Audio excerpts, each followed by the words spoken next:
नमस्कार दोस्तों, स्वागत है आपका हमारे YouTube चैनल डेली जी के डोज में। आज है 15 जुलाई। अब 15 जुलाई से करंट अफेयर्स के तमाम इंपॉर्टेंट क्वेश्चंस हैं, हम लोग अपने इस सेशन में डिस्कस किया जाएगा। वीडियो में एंड तक बने रहिएगा ताकि पूरे क्वेश्चंस की हर एक क्वेश्चंस की डिटेल एक्सप्लेनेशन आपको मिलती रहे, जो हर एग्जाम के पॉइंट ऑफ व्यू से काफ़ी इंपॉर्टेंट है। जितने भी कैंडिडेट्स, जितने भी बच्चे नए आ रहे हैं चैनल पे, चैनल को बिना सब्सक्राइब किए ना जाए, पाप लगेगा आप लोगों को, इसलिए चैनल को सब्सक्राइब करना है। और शुरू करते हैं बिना पंचायत के अपने सेशन को।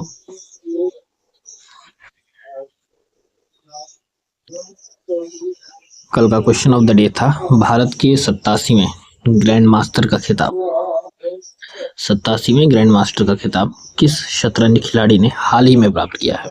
ऑप्शंस थे आपके अर्जुन एरिगैसी, लियोन मेंडोंका, हरिकृष्णन एरा या रौनक साधवानी। तो करेक्ट आंसर था आपका option number C, Harikrishnan Era. बढ़ते हैं आज के पहले क्वेश्चन पे।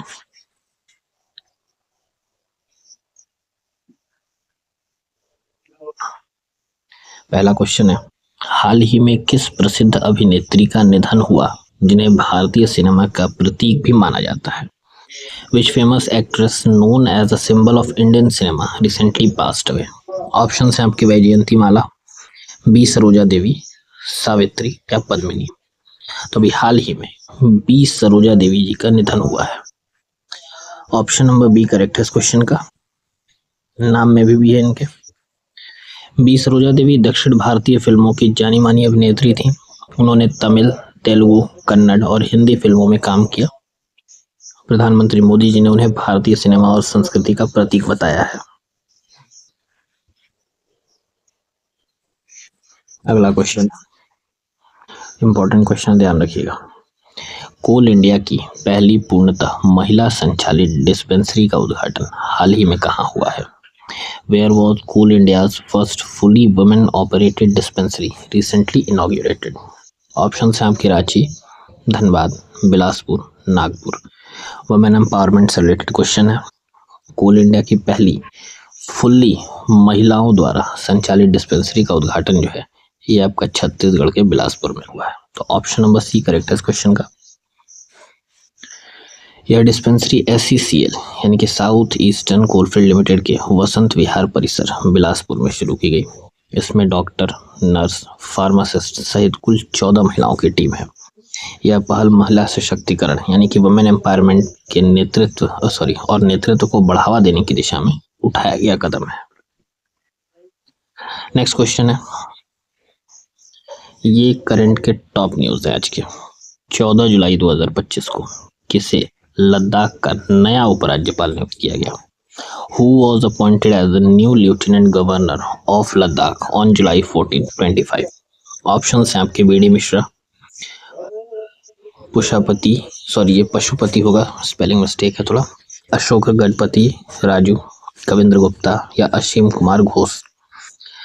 तो लद्दाख का ध्यान रखिएगा, तीन स्टेट और या फिर यूनियन टेरिटरीज के नए गवर्नर बनाए गए हैं। पहला है लद्दाख और लद्दाख के बने हैं कविंद्र गुप्ता जी, यानी कि ऑप्शन नंबर सी करेक्ट है इस क्वेश्चन का। राष्ट्रपति मुर्मू ने यह नियुक्ति संवैधानिक पदों में बदलाव के तहत की है। कविंद्र गुप्ता जम्मू से वरिष्ठ बीजेपी नेता हैं और लद्दाख के पूर्व LG brigadier doctor BD Mishra का सेवानिवृत्त का इस्तीफा स्वीकार किया गया। अगला सवाल, हाल ही किसे हरियाणा का नया राज्यपाल नियुक्त किया गया है?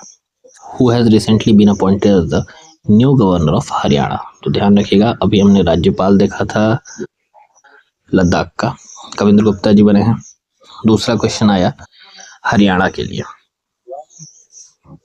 तो हरियाणा के नए राज्यपाल, ऑप्शन है आपके सत्यपाल मलिक, असीम घोष, पशुपति अशोक गजपति राजू या कविंद्र गुप्ता। तो हरियाणा के नए राज्यपाल नियुक्त हुए हैं असीम कुमार घोष जी, यानी कि ऑप्शन नंबर बी करेक्ट है इस क्वेश्चन का। आगे बढ़ते हैं। प्रोफेसर असीम कुमार घोष को 14 जुलाई को हरियाणा का राज्यपाल नियुक्त किया गया। वे उच्च शिक्षा और प्रशासनिक नेतृत्व में अपने योगदान के लिए जाने जाते हैं। यह नियुक्ति राष्ट्रपति मुर्मू द्वारा संवैधानिक पदों के बदलाव के तहत की गई है। अगला सवाल, मुंबई अहमदाबाद बुलेट ट्रेन परियोजना के तहत समुद्र के नीचे बनने वाली सुरंग का पहला खंड किन दो स्थानों के बीच खोला गया है?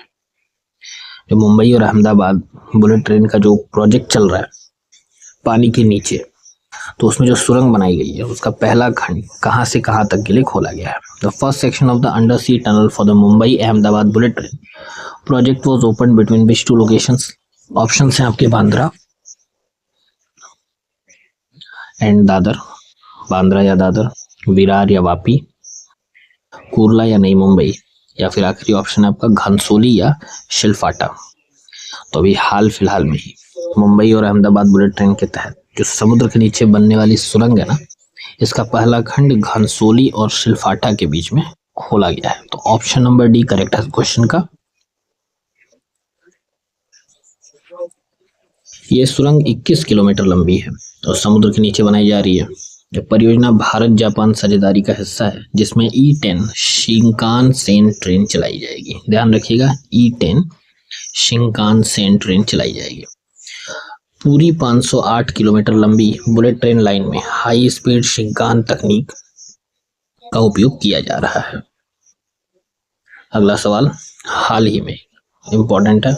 हाल ही में केरल के वेस्टर्न घाट में खोजी गई नई तितली प्रजाति का नाम क्या है? What is the name of the new butterfly species recently discovered in Kerala's western Ghat? Option है आपके पापिलियो, जोग्राफेटस, डैनस या फिर ट्रॉयडेज।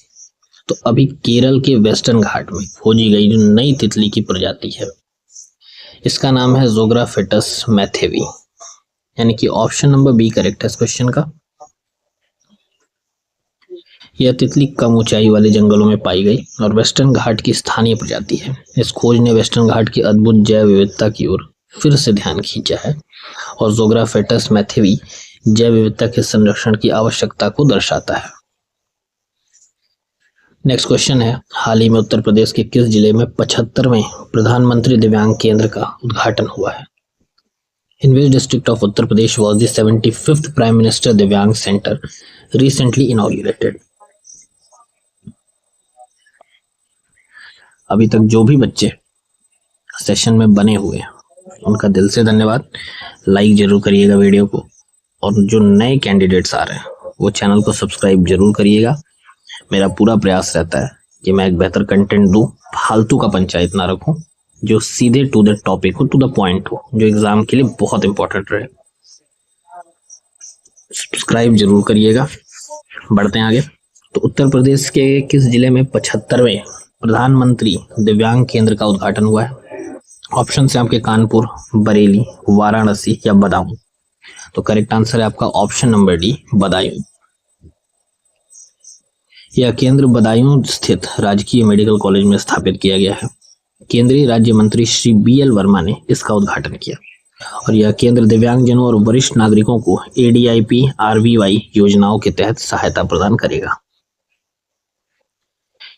अगला क्वेश्चन है, हाल ही में राष्ट्रपति द्रौपदी मुर्मू ने विभिन्न क्षेत्रों के कितने विशेषज्ञों को राज्यसभा में मनोनीत किया है? How many experts were recently nominated to the Rajya Sabha by President Draupadi Murmu? Option है आपके 4, 3, 2 या 5। तो भी हाल फिलहाल में मुर्मू जी ने राज्यसभा में 4 सदस्यों को मनोनीत किया है। तो ऑप्शन नंबर ए करेक्ट है इस क्वेश्चन का। नियुक्ति केंद्र सरकार की सिफारिश पर की गई है। विशेषज्ञ कानूनी, सामाजिक, ऐतिहासिक और कूटनीतिक क्षेत्रों से है। सॉरी, यहाँ विशेषज्ञ जो लोग हैं ना जिनको नॉमिनेट किया गया है उनका फील्ड है कानून, सामाजिक, ऐतिहासिक और कूटनीतिक। इससे राज्यसभा में विविध और मूल्यवान अनुभव जुड़ेंगे। और सबसे इम्पोर्टेंट चीज, भारत के संविधान के अनुच्छेद 80 के तहत राष्ट्रपति को राज्यसभा में 12 सदस्यों को मनोनीत करने का अधिकार है। तो ध्यान रखिएगा, करंट से रिलेट करके इंडियन पॉलिटी का भी क्वेश्चन यहाँ पे ठेल देगा। तो आप लोगों ने ध्यान रखना है कि आर्टिकल 80 के तहत जो हमारी प्रेसिडेंट हैं या हमारे प्रेसिडेंट बनेंगे या बनते हैं, उनके पास ये अधिकार है कि वो 12 लोगों को नॉमिनेट कर सकते हैं। किस फील्ड में? कानून के, सामाजिक के, ऐतिहासिक के और कूटनीति के। बढ़ते हैं अगले सवाल पे। तीसरा जो था यही क्वेश्चन है कि गोवा के नए राज्यपाल के रूप में हाल ही में किसे नियुक्त किया गया है? लद्दाख में कविंद्र गुप्ता जी थे, हरियाणा में असीम घोष जी थे।